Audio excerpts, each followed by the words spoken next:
You think you know what dangerous looks like: fangs, venom, armor plating, but the galaxy's most terrifying predators don't look like monsters. They look like mild-mannered accountants who drink black coffee and complain about their knees. When Counselor Victoria Croft hired a security contractor from an unlisted backwater called Earth, the elite galactic underworld laughed. They stopped laughing when they realized this soft, clawless primate came from a Class 9 Deathworld. This is the story of Arthur Hayes, and why you never, ever corner a human. It was raining on the upper levels of the Promethean Spire when Counselor Victoria Croft finally admitted she was going to die. She stared out the floor-to-ceiling trans-glass window of her office, watching the artificial weather system wash the neon-lit flying traffic of the capital city. 2 days ago, her lead security detail, a gene-forged Goliath named Orion, standing 7 feet tall and heavily armored with dermal plating, had been found in the lower maintenance levels. He hadn't just been killed, he had been dismantled.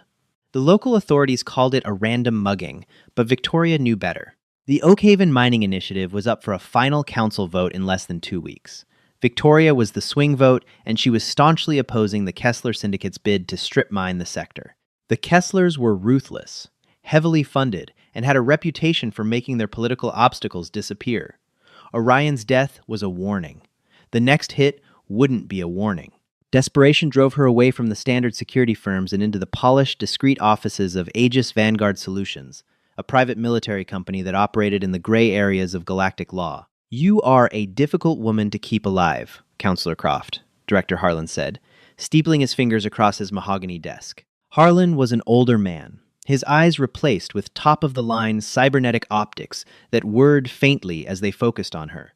Orion was a top-tier asset. If the Kesslers took him out without triggering a single municipal alarm, they are using ghost-tier operatives. "I don't need a lecture on my mortality, Harlan. I need a solution," Victoria snapped, smoothing the lapels of her tailored suit. "I need someone who can see them coming, someone stronger than Orion." Harlan chuckled, a dry, raspy sound. "Stronger? No. You don't out-muscle ghost operatives, Counselor. You survive them. You need something entirely different. You need a deterrent that doesn't look like a deterrent. A completely unknown variable." Harlan tapped his desk, and a holographic dossier materialized between them. It spun slowly, displaying a bipedal figure. The species was remarkably average in appearance. No claws, no visible armor, no secondary respiratory vents. Just soft, pale skin, a tuft of brown hair on the top of its head, and a completely unremarkable physical silhouette. "A human?" Victoria frowned, leaning closer to read the text. "I've barely heard of them.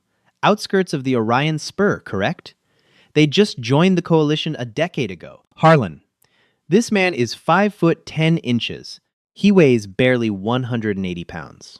You want to send a soft-tissue primate to protect me from the Kessler Syndicate?" "His name is Arthur Hayes," Harlan said, ignoring her incredulity. "Served in his species' orbital drop shock infantry. Honorable discharge, followed by 5 years of high-risk freelance work in the Terminus systems. He doesn't look like much." "That is precisely the point. He looks like he should be filing my tax returns," Victoria said bluntly. "Counselor, what do you know about Earth? Standard agrarian world? Industrializing? Earth," Harlan said softly, leaning forward, "is a Class 9 Deathworld." Victoria froze. The Coalition categorized planets on a scale of 1 to 10 based on habitability and environmental hostility. The capital city they were sitting in was a Class 2. Most sentient species evolved on Class 3 or Class 4 worlds. A Class 9 categorization was typically reserved for planets with active hypervolcanism, aggressive microfauna, and apex predators that hunted for sport. It was widely believed that sentient, spacefaring life could not evolve on a world higher than a Class 6. "That's a clerical error," Victoria whispered. "It isn't. Their gravity is nearly double the galactic standard. Their atmosphere is 21% oxygen, a highly volatile, corrosive gas that fuels their metabolism. Their planet is a nightmare of tectonic instability, extreme weather, and microscopic pathogens. Humans didn't just survive it, they conquered it." Harlan tapped a button. "Let him in." The heavy oak doors opened. Arthur Hayes walked in. Victoria scrutinized him. He was wearing a plain gray suit that fit well, but wasn't tailored. His posture was relaxed, hands resting easily at his sides, but his eyes pale blue scanned the room in a fraction of a second. They lingered on the reinforced glass, the space behind Harlan's desk, and finally rested on Victoria. There was a quietness to him, a profound, unsettling stillness. "Counselor Croft," Arthur said. His voice was a low baritone, calm and measured. "Mr. Hayes," she replied, keeping her chin high. "Director Harlan tells me you are capable of keeping me alive until the Oakhaven vote." "I am," Arthur said simply. "My last bodyguard was a Goliath. He was torn apart by professionals." "Goliaths are big," Arthur nodded slightly. "Big targets. They rely on intimidation. But intimidation only works on people who can feel fear. Professionals don't feel fear. They just run the math." "And your math is better?" "My math," Arthur said, a faint, humorless smile touching the corner of his lips, "is entirely off their charts. If you hire me, counselor, you do exactly what I say, when I say it. You do not argue. You do not hesitate. If I tell you to drop, you hit the floor before I finish the word. Do we have an understanding?"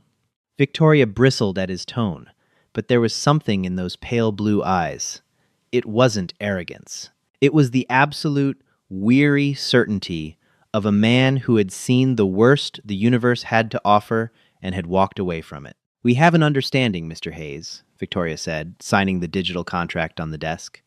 "Let's hope you're as resilient as your homeworld." The Solstice Atrium was the crown jewel of Sector 4, a massive, vaulted dome of spun glass and white marble, filled with the elite of the Galactic Coalition.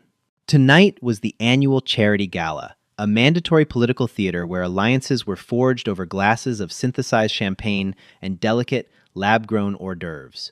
Victoria Croft hated it.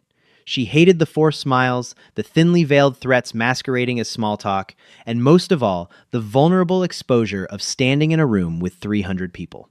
Arthur Hayes stood exactly 3 paces behind her right shoulder. He had barely spoken since they arrived 2 hours ago. While the other bodyguards in the room postured, flexing synthetic muscles or resting hands aggressively on energy holsters, Arthur simply existed. He held a glass of mineral water, looking for all the world like a bored, mid-level bureaucrat. "You're making people nervous, Arthur," Victoria murmured without turning her head, pasting a smile on her face as she nodded to a passing diplomat. "Good," Arthur replied softly, his voice barely carrying over the string quartet playing in the center of the room. "They think you're harmless. That's what makes them nervous. They know you're a high-value target. They know Orion is dead. Therefore, the fact that you brought a seemingly soft, unarmed human to a high-risk event means I am a variable they haven't accounted for.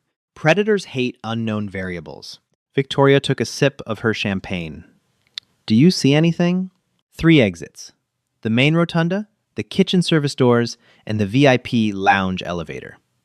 The rotunda is a choke point. The elevator is easily disabled. If things go wrong, we move through the kitchens. Arthur took a slow sip of his water. The strings quartet is playing off-tempo. The cellist keeps looking at the ventilation grills above the eastern balcony, and the ambient temperature in the room just dropped by 2 degrees. Victoria frowned. "I didn't feel it drop." "The atmospheric scrubbers have been overridden," Arthur said, his voice tightening slightly. "Get ready to move." Before Victoria could ask what he meant, the grand chandeliers hanging from the vaulted ceiling abruptly cut out. The atrium was plunged into darkness, followed instantly by the terrified gasps of 300 socialites. A second later, the emergency auxiliary lights flared to life, casting the room in a bloody, crimson glow. "Down!" Arthur barked. His hand clamped onto Victoria's shoulder. The force was staggering. She didn't fall. She was practically thrown to the marble floor. The wind knocked completely out of her lungs. A split second later, the space where her head had been was occupied by a shimmering, high-velocity kinetic round that shattered the marble pillar behind her. Screams erupted. Panic consumed the gala. Guests trampled each other, rushing blindly toward the main rotunda doors, which suddenly slammed shut and sealed with a heavy magnetic thud. Through the chaos, 4 figures descended from the eastern balcony. They wore active camouflage stealth suits that bent the red emergency light around them, making them look like fluid silhouettes of pure shadow. "Ghost operatives." "Neurotoxin," Arthur said, coughing slightly. He was kneeling over Victoria, his eyes scanning the descending shadows. They pumped aerosolized paralytic through the scrubbers before cutting the lights. Most of the room will be unconscious in 30 seconds. Victoria tried to push herself up, but her limbs felt like lead. The toxin was already working on her nervous system. She looked at Arthur in horror. "Why aren't you paralyzed?" "My nervous system is insulated by myelin sheaths and evolved to filter out environmental toxins," Arthur growled, rolling his shoulders. "It just feels like a cheap hangover." One of the ghost operatives locked eyes on Victoria. The assassin moved with terrifying, fluid speed, completely unbothered by the screaming crowd, drawing a vibrating, high-frequency blade that hummed with lethal intent. Arthur stood up. He didn't draw a weapon. He didn't take a defensive stance. He just walked toward the operative. The assassin lunged, bringing the vibroblade down in a lethal arc aimed at Arthur's neck. What happened next defied everything Victoria knew about biology. The human didn't dodge. He stepped into the strike. Arthur's left hand shot out, catching the assassin's wrist mid-swing. The sound of the impact echoed sharply over the screams, a wet, sickening crack of bone snapping under immense pressure. The assassin let out a distorted hiss of pain, dropping the blade. Arthur didn't stop. He pivoted, using the planet Earth's evolutionary gifts. Coming from a 1G gravity, well into the station's 7G environment, his muscle density was effectively supercharged. He drove his right elbow upward into the assassin's faceplate. The reinforced polymer visor shattered like cheap glass. The operative was lifted entirely off their feet, thrown backward through the air to crash heavily into a banquet table, sending lab-grown caviar and crystal glasses flying. Two more operatives rushed Arthur simultaneously. "Run, Arthur!" Victoria wheezed, her vision blurring as the toxin took heavier hold. Arthur ignored her. The first operative fired a kinetic pulse pistol. The round caught Arthur in the left shoulder. The impact should have blown his arm off. Instead, Arthur staggered back half a step, his suit jacket tearing open to reveal a blooming patch of red. He looked at his bleeding shoulder. Then he looked at the operatives. He didn't scream. He didn't collapse in shock. His pupils dilated. His breathing deepened. The human biological response to massive trauma, the legendary adrenaline dump, flooded his system. Pain was temporarily deleted from his neural pathways, replaced by an overwhelming, primal aggression. Arthur lunged forward with terrifying speed. He grabbed the heavy, solid oak chair from the nearest table, a piece of furniture that would take two standard station hands to lift, and swung it with one arm like a baseball bat. It smashed into the second operative, instantly breaking their ribs and sending them skidding across the slick marble floor.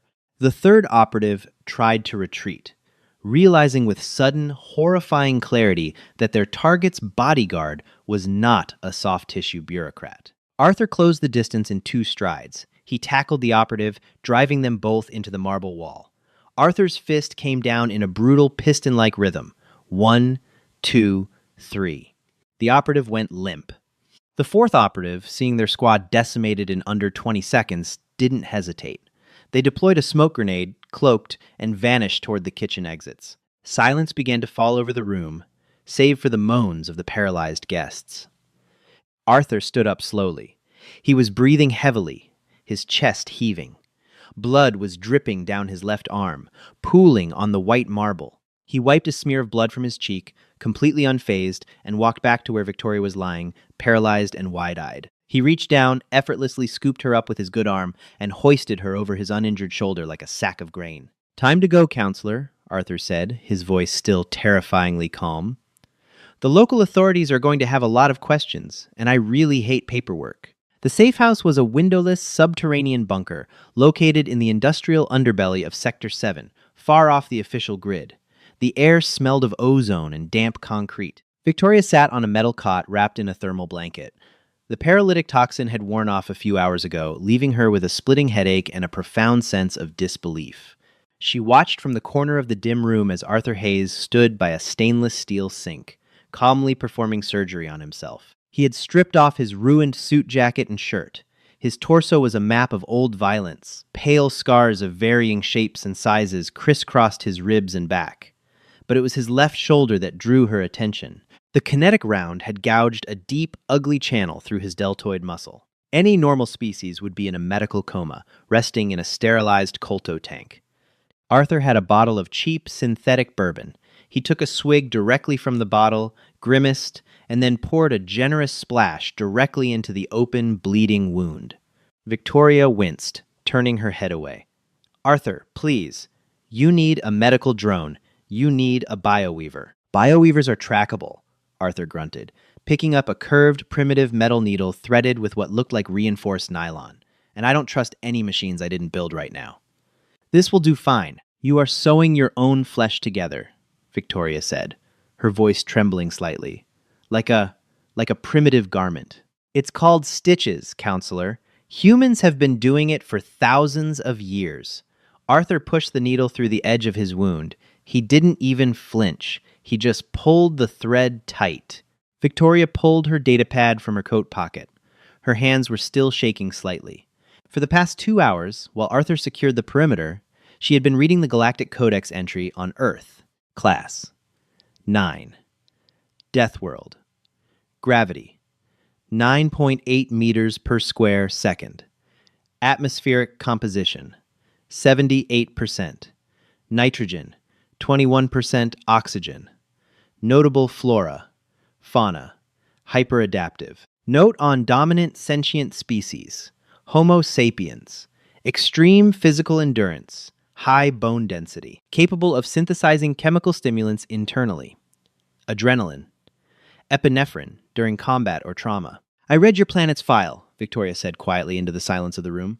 Arthur tied off the thread and bit the excess off with his teeth. And? It says your species used to hunt by simply running your prey to death. Pursuit predation. You couldn't run faster than the animals, so you just followed them until they collapsed from sheer exhaustion. Pretty much, Arthur said, grabbing a roll of white gauze and wrapping it tightly around his shoulder. We sweat. We regulate heat better than most. Keeps the engine running longer.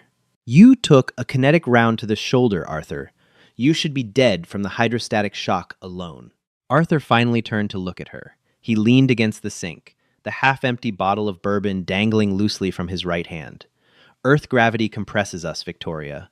Our bones are dense. Our muscle fibers are tightly packed. Out here, in standard station gravity, we're effectively walking around with the safety limiters taken off. The round hurt. It tore muscle, but it didn't shatter the bone. Victoria stared at him, truly seeing him for the first time. Not as a soft, unremarkable alien, but as a compressed spring of violent, unyielding biology. A creature born in a crucible of gravity and storms, optimized for survival at any cost. Harlan was right, she whispered. You are terrifying. I'm a bodyguard, Arthur corrected gently. The guys who tried to kill you tonight, they were terrifying, and we need to talk about them. Arthur walked over to a metal table in the center of the room and dropped a shattered piece of black polymer onto it. It was the faceplate he had broken off the first assassin. Ghost operatives, Victoria said, shuddering. The Kessler Syndicate must have spent a fortune. That's what's bothering me, Arthur said, pulling up a chair and sitting backward on it, crossing his arms over the backrest. I've fought Syndicate mercenaries before. They're thugs with expensive toys. They rely on overwhelming force. Tonight was different. Different how? The precision, Arthur explained, his blue eyes narrowing. The way they moved. The toxin they used. The Kesslers are miners and mobsters. They would have just blown up the entire atrium and paid off the judges later. Aerosolized nerve agents, EMP coordination, and active camo suits? That's not corporate espionage, counselor. That's military. Victoria felt a cold knot form in her stomach. You're saying the coalition military attacked me? I'm saying the gear they used isn't sold on the black market. It's strictly issued to coalition special operations, which means whoever wants you dead isn't just trying to win a mining contract. Arthur tapped the shattered visor. I pulled the serial registry off this fragment before we left the atrium. It took some slicing, but I cracked the encrypted origin code. He slid a small data chip across the table. Victoria picked it up and plugged it into her pad. A string of requisition orders filled the screen. Her eyes scanned the lines of data until they stopped on the authorizing signature at the bottom. The breath caught in her throat.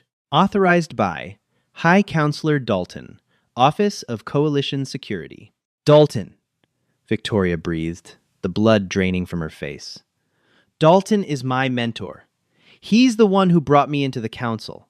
He's the godfather to my sister's children. He's also the man who just tried to put a vibroblade through your spine, Arthur said flatly.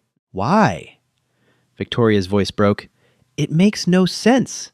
The Oakhaven mining rights are a smokescreen, Arthur finished for her. I did some digging while you were asleep. Oakhaven isn't just a heavy metals deposit. 3 weeks ago, a deep core scanning ship disappeared in that sector. Unofficial reports say they found something buried under the crust. Something ancient. Pre-coalition technology. Victoria stared at the data pad, the pieces clicking together with sickening clarity. Dalton didn't care about the Kesslers. He was using the Syndicate's aggressive reputation as a cover to assassinate her, so he could push the mining initiative through himself, secure the sector with coalition military under the guise of corporate regulation, and claim whatever artifact was buried there. If Dalton is behind this, Victoria whispered, panic finally edging into her voice, there is nowhere we can hide. He controls the planetary defense grid. He controls the security forces. He can track us anywhere in the capital. I know, Arthur said.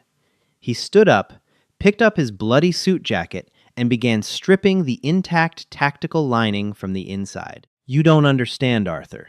It's over. We're 2 people against the entire deep state of the Galactic Coalition. We have to surrender.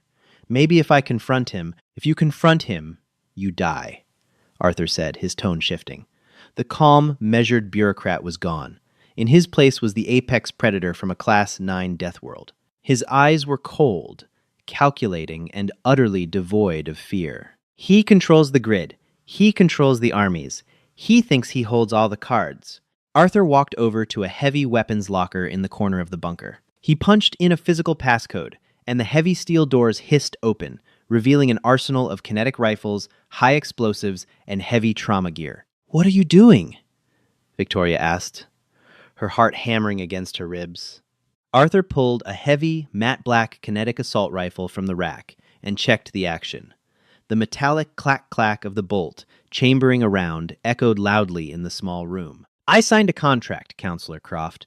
My job is to keep you alive.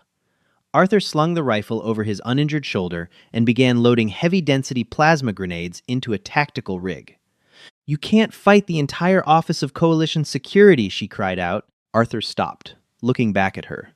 The faint, terrifying smile returned to his face. I don't have to fight the entire office, Arthur Hayes said softly. I just have to kill Dalton.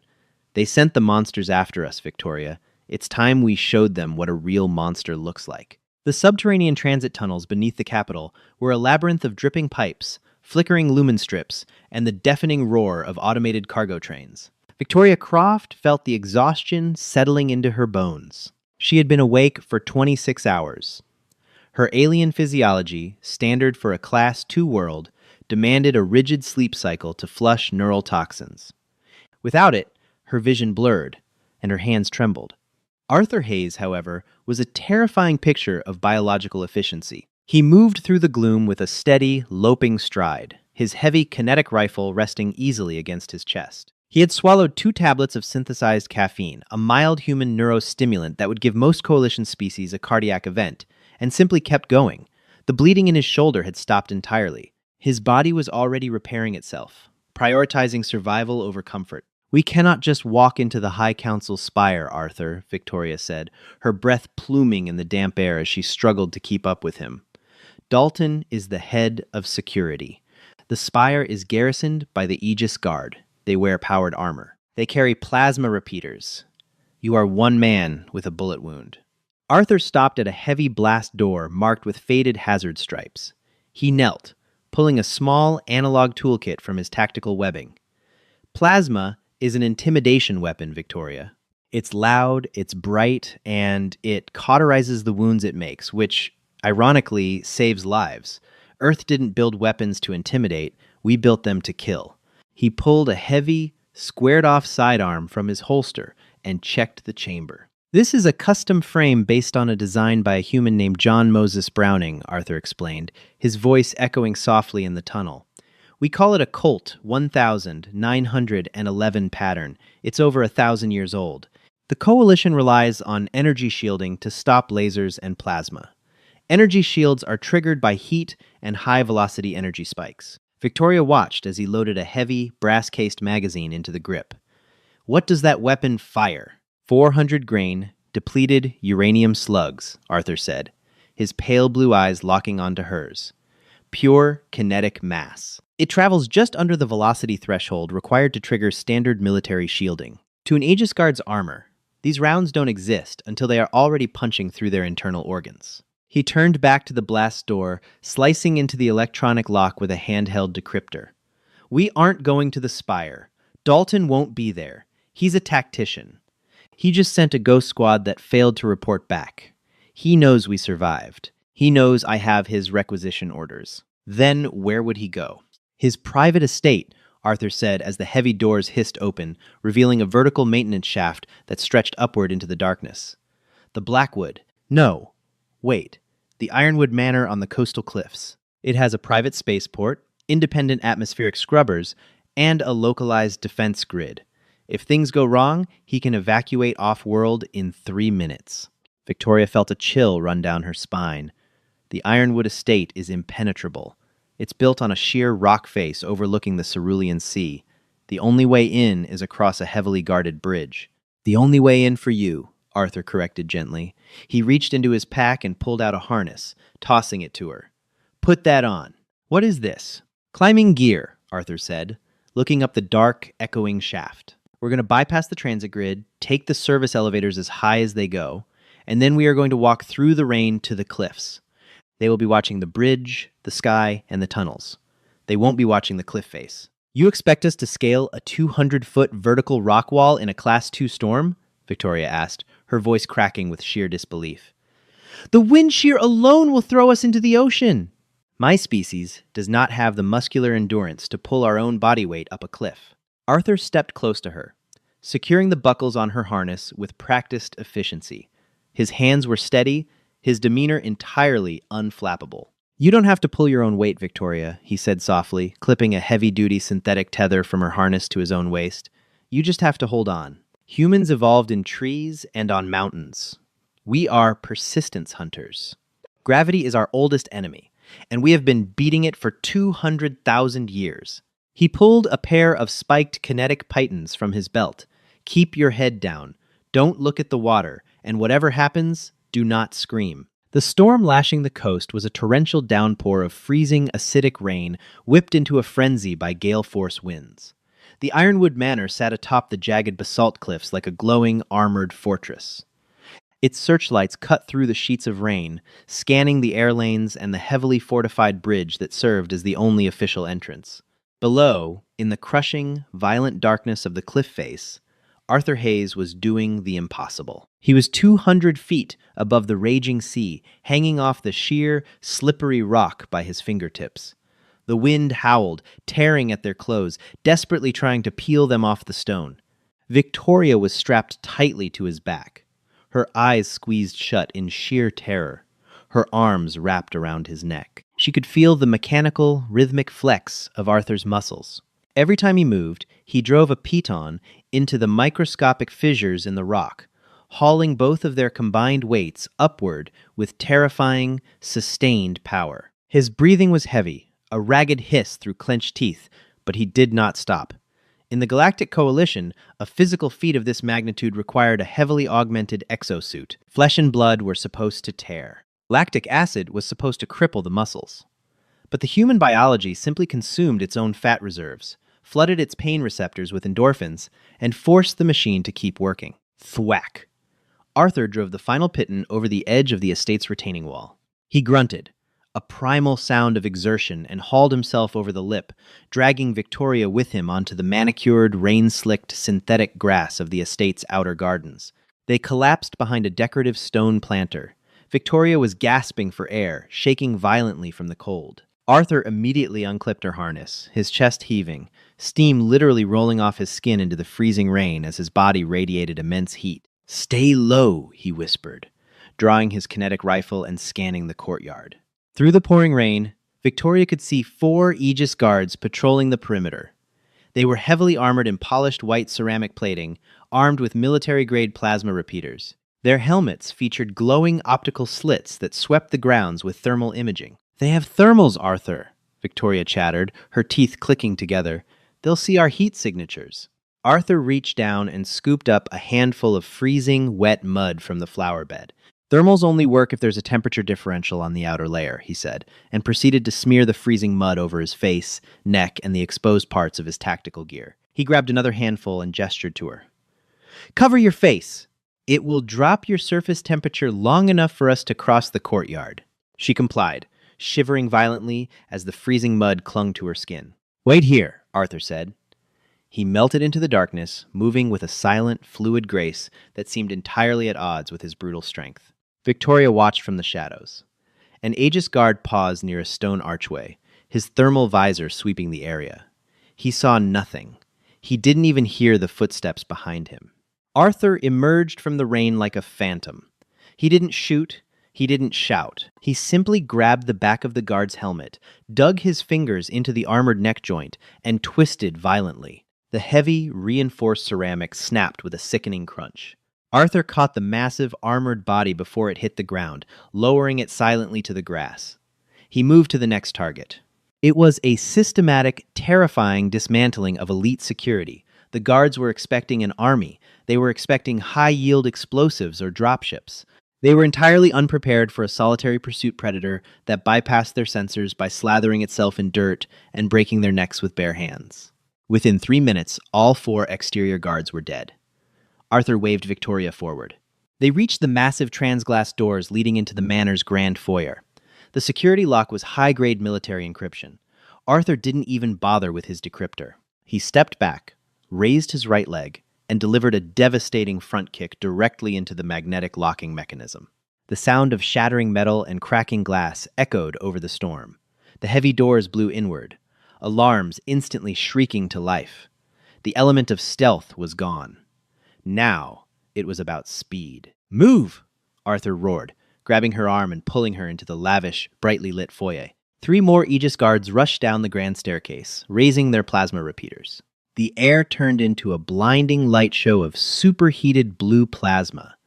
The shots sizzled past them, instantly vaporizing the marble statues and expensive artwork lining the hall. Victoria screamed, covering her head as she dove behind a heavy obsidian table. Arthur didn't dive for cover. He planted his feet, raised his kinetic rifle, and pulled the trigger. The bark of the weapon was deafening in the enclosed space, a rapid, concussive boom-boom-boom that rattled Victoria's teeth. The heavy, depleted uranium rounds ignored the Aegis Guard's energy shields completely. The kinetic force punched through their white ceramic armor as if it were paper, painting the marble staircase behind them crimson. The 3 guards crumpled, dead before they hit the steps. "Clear!" Arthur shouted, reloading his rifle in a fraction of a second. Suddenly, a massive bulkhead door at the top of the stairs hissed open, and the temperature in the room plummeted. A figure stepped out. It wasn't an Aegis guard. It was a towering, heavily muscled brute with scales like rusted iron and a jaw full of razor-sharp teeth. A Kaelan stalker. They were the undisputed apex predators of the Terminus systems, often imported illegally as executioners. Standing 8 feet tall, the beast wielded a massive gravity hammer. Standing behind the beast, looking down from the balcony with an expression of absolute shock, was High Counselor Dalton. "Impossible," Dalton breathed, staring at Arthur. "You survived the Ghost Squad? You scaled the cliff?" "I told you, Dalton!" Victoria yelled from behind the table, finding her courage as she looked at her treacherous mentor. "You should have done your research on Earth!" Dalton scowled. "Kill the human," he commanded the Kaelan stalker. "Tear him apart." The stalker let out a deafening, localized sonic roar. The frequency was designed to shatter the inner ear of most humanoid species, causing instant vertigo and paralysis. Victoria cried out in pain, clutching her ears as her equilibrium vanished. Arthur just tilted his head. Humans, with their narrow auditory range, barely registered the debilitating ultrasonic frequencies. To him, it just sounded like a high-pitched dog whistle. The stalker charged, raising the massive gravity hammer. The weapon crackled with kinetic energy, capable of turning a speeder bike into flat metal. Arthur didn't fire his rifle. At this range, the stalker's armored scales would deflect standard rounds. Instead, he dropped the rifle, reached to his lower back, and drew a high-carbon steel combat knife. "Arthur! No!" Victoria screamed. The beast swung the hammer down with devastating force, aiming to crush the human into a bloody paste. Arthur didn't block it. At the absolute last microsecond, he stepped inside the arc of the swing. The hammer smashed into the floor exactly where Arthur had been standing, detonating a shockwave that cracked the marble foundation. But Arthur was already in the air. Using the beast's own downward momentum, he vaulted off the stalker's massive, scaly knee, launching himself upward. With the raw, explosive power forged by Earth's gravity, he drove the high-carbon steel blade directly upward, finding the tiny, unarmored gap beneath the stalker's jaw. He drove the blade into the hilt, severing the beast's brainstem in a single, violent motion. The 8-foot giant froze, its eyes rolling back before collapsing forward like a felled tree, shaking the entire foyer. Arthur landed lightly on his feet. He pulled his heavy Colt sidearm from his hip, raised it with terrifying steadiness, and aimed it directly at the head of High Counselor Dalton. "The math," Arthur said, breathing heavily, blood and freezing rain dripping from his chin, "is entirely off your charts." High Counselor Dalton did not flinch. Despite the bloodied, terrifying human pointing a heavy kinetic sidearm at his face, the older statesman merely adjusted the cuffs of his pristine white tunic. He looked down from the balcony at the ruined foyer, the dead Aegis guards, and the colossal corpse of the Kalen stalker bleeding out onto the marble floor. "I must admit, Mr. Hayes," Dalton said, his voice echoing in the sudden quiet of the manor. The storm outside continued to rage, lightning flashing through the shattered transglass doors. "You have exceeded every statistical probability modeled by my tactical mainframe. A class, 9 Deathworlder. I should have paid closer attention to the fringe planetary registries." "Step away from the console, Dalton," Arthur said, his voice a low, dangerous rumble. He kept the Colt 1911 perfectly leveled at the High Counselor's head. "Or what?" Dalton smirked, tapping a discreet button on his wrist chronometer. A shimmering, gold-tinted energy field snapped into existence around his body, humming with immense power. "This is a Class 1-2 Personal Aegis Matrix. Military grade. Powered by a microreactor embedded in my spine. It stops lasers, plasma, and yes, even your archaic kinetic slugs. You have fought well, human, but you are out of your depth. You don't even know what you are fighting for." Victoria slowly stood up from behind the obsidian table, her legs shaking but her voice steady. "You are fighting for a mining contract, Dalton. For wealth. You betrayed the entire council for an artifact." "Wealth?" Dalton laughed, a cold, humorless sound. "Victoria, you were always so remarkably short-sighted. The Oakhaven artifact isn't a treasure to be sold. It is a Genesis engine." Victoria's breath caught. The Genesis engines were a myth, a theoretical piece of precursor technology capable of instantly terraforming a planet by rewriting its geological and atmospheric structure at a molecular level. "The Terminus systems are encroaching on our borders," Dalton continued, his eyes wide with fanatical zeal. "The Coalition is weak, bureaucratic. We need a deterrent. If I deploy the Genesis engine on a Terminus frontier world, it won't just destroy their colonies. It will unmake their planet. It will turn their atmosphere to glass and their oceans to acid. It is the ultimate weapon. And to secure it, I needed Oakhaven completely under martial law." "You would commit planetary genocide," Victoria whispered, utterly horrified by the monster her mentor had become. "I will secure the galaxy," Dalton roared, "and to do that I needed to remove the pacifist obstacles on the Council. You were the final swinging vote, Victoria. Your death was an unfortunate but necessary mathematical variable." Arthur let out a slow, heavy sigh. He lowered his weapon slightly. Dalton smiled in triumph. "You see, human? Even you understand the futility of this. My extraction shuttle is already inbound. In 3 minutes, I will be off-world, and this manor will auto-detonate, erasing all evidence of your impressive, albeit useless, struggle." "You know, Dalton," Arthur said, reaching down with his left hand to wipe a mixture of rain and blood from his eyes. "When I cracked your encrypted requisition orders back at the safe house, I didn't use standard Coalition slicing tools. Their algorithms are too rigid. They look for logical data patterns. Dalton frowned, his golden energy shield shimmering. What are you talking about? I used an ancient predictive model from Earth, Arthur explained calmly, taking a step toward the staircase. A private intelligence firm called Palantir Technologies built it centuries ago to track asymmetrical terrorist funding. The code maps human greed. It tracks the illogical ways desperate men hide their money. It showed me exactly where you routed the funds for the Ghost Squad, and more importantly, it showed me the access codes to this estate's mainframe. Dalton's face paled slightly. Bluffing. The mainframe is hardwired. It is, Arthur agreed, which is why I couldn't shut off your extraction shuttle or your security grid from the outside. But I could find out how your fancy Class 1-2 Aegis Matrix works. It's designed to repel localized, high-velocity kinetic impacts and superheated energy, right? It calculates the trajectory of a threat and creates a localized barrier. It stops everything, Dalton spat. It stops projectiles, Arthur corrected. He walked over to the corpse of the Kalen stalker. It doesn't stop gravity. Arthur holstered his sidearm. With a grunt of pure, unadulterated physical exertion, he bent down and gripped the handle of the stalker's gravity hammer. The weapon was designed to be wielded by an 8-foot beast. It weighed nearly 300 pounds.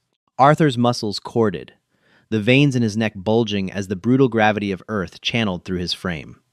With a terrifying roar, he hoisted the massive hammer off the floor. Dalton took a step back on the balcony, his eyes widening in sudden panicked realization. Wait. Arthur didn't swing the hammer at Dalton. He didn't try to breach the shield.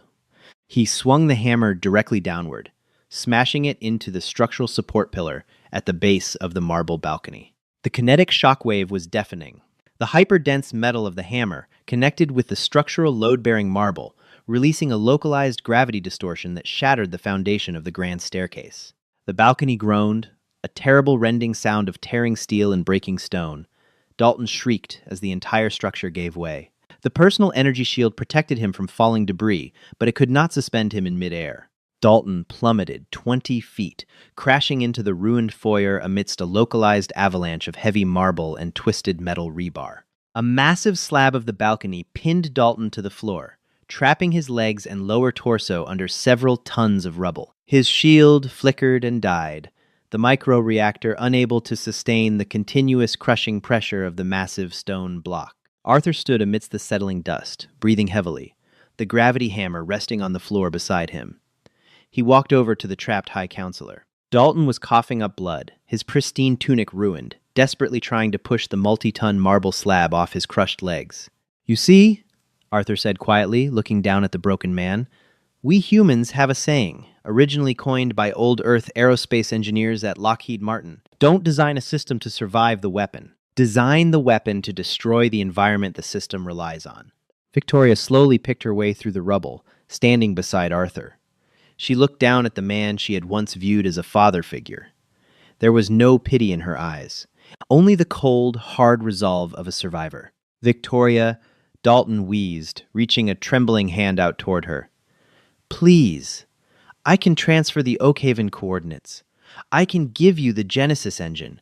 We can rule the sector." Victoria looked at Arthur. "Is the perimeter secure?" "The local authorities have been notified," Arthur said, tapping his earpiece. "I sent the Palantir data packet to every major news outlet in the capital 5 minutes ago. The Aegis Vanguard extraction team is 30 seconds out." Victoria looked back down at Dalton. "You are finished, Dalton. Not just politically, historically. You will be remembered as the monster who tried to burn the galaxy for a crown of ash." She turned away, adjusting her torn suit jacket, her posture straightening into the commanding presence of a High Counselor. "Arthur, let's go home. We have a council to restructure." Arthur nodded.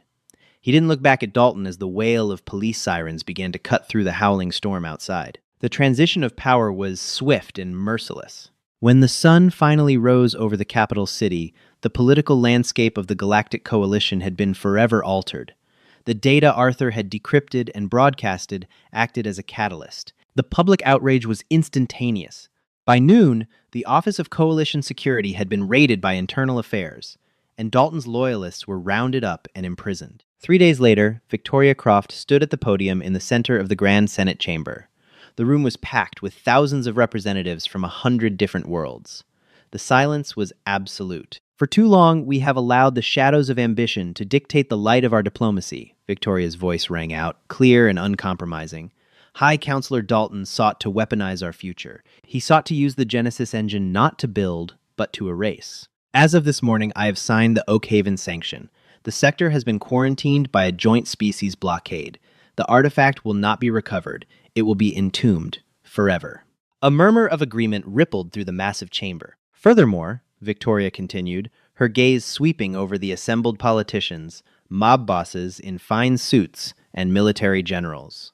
Let this serve as a warning to those who believe the syndicate or the corrupt fringes of our own military can operate with impunity. The era of unchecked predation is over. We will no longer be victims. High above the Senate floor, in the shadowed observation deck reserved for private security contractors, Arthur Hayes watched the proceedings. He was wearing a fresh suit, his left arm resting in a discreet black sling hidden beneath his jacket. Director Harlan of Aegis Vanguard Solutions stood beside him, the cybernetic whir of his optic lenses completely silent. She is going to make a terrifying High Counselor, Harlan murmured, a note of profound respect in his raspy voice. She learned that intimidation only works if you have the teeth to back it up, Arthur replied, taking a sip from a paper cup of black coffee. She offered to double our standard contract rates if we assign you as her permanent exclusive detail, Harlan noted, glancing at the human. A very lucrative position, Mr. Hayes. You'd live in the Spire, eat lab-grown caviar every night. Arthur chuckled softly, a genuine sound that didn't quite reach his pale blue eyes. I appreciate the offer, Director, but I'm not a lapdog, and politics gives me a headache. Besides, I think the galaxy knows better than to take a shot at her now. Harlan nodded slowly. Indeed they do. The underworld is in an absolute panic. The Kesslers have completely withdrawn their mining bids and gone into hiding. The Terminus syndicates are terrified. A rumor is spreading, Arthur. They are saying Counselor Croft summoned a demon from the dark edge of the Orion Spur, a creature that walks through plasma fire, breaks Kalan stalkers with its bare hands, and hunts by wearing the mud of its enemies. Demon is a strong word, Arthur mused, staring down at his scarred hands. To them, you are, Harlan said. The Galactic Codex is officially updating Earth's planetary registry. You are no longer classified merely as a class, 9 Deathworld. They have created a new designation just for your system. A class, 10 Quarantined Origin Point. The official advisory states that humans are not to be engaged in close-quarters combat under any circumstances. Good. Arthur finished his coffee and crushed the cup. Maybe now I can get a quiet assignment. Something boring. Guarding a library, maybe. Harlan smiled thinly. I have a contract from a diplomat heading into the deep terminus sectors. Highly dangerous. Minimal backup. The pay is astronomical. Arthur paused, looking toward the exit of the observation deck. He rolled his uninjured shoulder, feeling the familiar, comfortable ache of repairing muscle. He thought about the quiet, the boredom, and the suffocating safety of peace. Then he thought about the adrenaline, the math of combat, and the primal thrill of the hunt. When do we leave? Arthur asked. Down below, the Senate erupted into applause as Victoria Croft concluded her speech. A new era of galactic peace had begun, built not on the fragile promises of politicians, but on the absolute, terrifying certainty that somewhere in the dark, the humans were watching. No one would ever underestimate a Deathwelder again. Did you enjoy this journey into the brutal, relentless power of humanity? Arthur Hayes proved that the most terrifying force in the galaxy isn't plasma or powered armor, it's the unbreakable will of a human from a Class 9 Deathworld. If this story of survival, tactical genius, and HFY drama kept you on the edge of your seat, smash that like button. Share this video with your fellow sci-fi fans to spread the legend of Earth, and don't forget to subscribe to the channel for more epic, adrenaline-pumping stories from the darkest corners of the cosmos. Hi, my name is Tran Trung, the owner and manager of Palace Truths. After watching the video, she hired a human bodyguard. No one warned her he came from the most dangerous Deathworld, HFY. I'd really like to know what you think. How did this story make you feel? What stood out to me most was the quiet confidence running through the story. Arthur never needed to be the loudest person in the room to make an impact, and that made every challenge feel even more intense. It's a reminder that real strength often comes from discipline, preparation, and staying calm when others expect you to panic. Which scene stayed with you the longest, and why? Did Arthur earn your respect because of his physical abilities, or because of the choices he made under pressure? I'd love to hear how you interpreted his character. Maybe there's something we can all take from that mindset. We may never face impossible odds like this, but meeting everyday challenges with patience and determination can make a real difference. If this story entertained you or gave you something to think about, feel free to leave a comment below. And if you enjoy HFY stories that highlight courage, resilience, and human ingenuity, consider liking the video or subscribing if you think the channel deserves a place in your watch list.